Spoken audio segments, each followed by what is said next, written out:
আপনি কি এমন কোনো কষ্টে আছেন যা অনেক চেষ্টা করেও দূর হচ্ছে না? মনে হচ্ছে সব দরজাই যেন বন্ধ। তাহলে আজকের এই ঘটনাটি মনোযোগ দিয়ে শুনুন।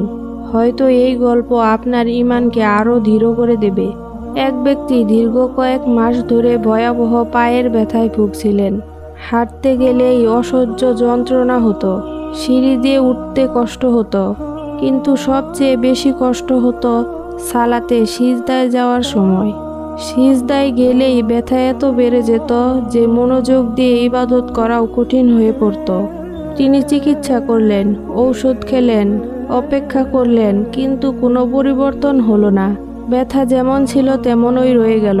অবশেষে একদিন জোহরের সালাত শেষ করে তিনি দুই হাত তুলে অত্যন্ত বিনয়ের সঙ্গে আল্লাহর কাছে দোয়া করলেন। তিনি বললেন, হে আল্লাহ, আমার পায়ের ব্যথা ভালো করে দিন।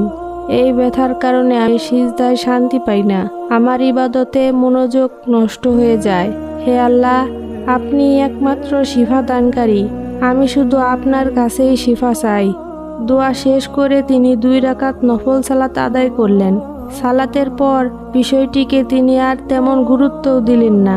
বাসায় ফিরে স্বাভাবিকভাবে হাঁটতে গিয়ে হঠাৎ খেয়াল করলেন ব্যথা তো নেই। তিনি সিঁড়ি বেয়ে উঠলেন, হাঁটলেন, পা নাড়ালেন, কোথাও কোনো ব্যথা নেই। আল্লাহ তাআলা তার দোয়া কবুল করে নিয়েছেন। এই ঘটনাটি আমাদের একটি বড় শিক্ষা দেয়। আল্লাহ কখনো তার বান্দার আন্তরিক দোয়া ফিরিয়ে দেন না। রাসূল সাল্লাল্লাহু আলাইহি ওয়াসাল্লাম বলেছেন, বান্দার দোয়া হয় সঙ্গে সঙ্গে কবুল করা হয়, অথবা ভবিষ্যতের জন্য সংরক্ষণ করা হয়, কিংবা সেই দোয়ার বদলে কোনো বড় বিপদ দূর করে দেওয়া হয়।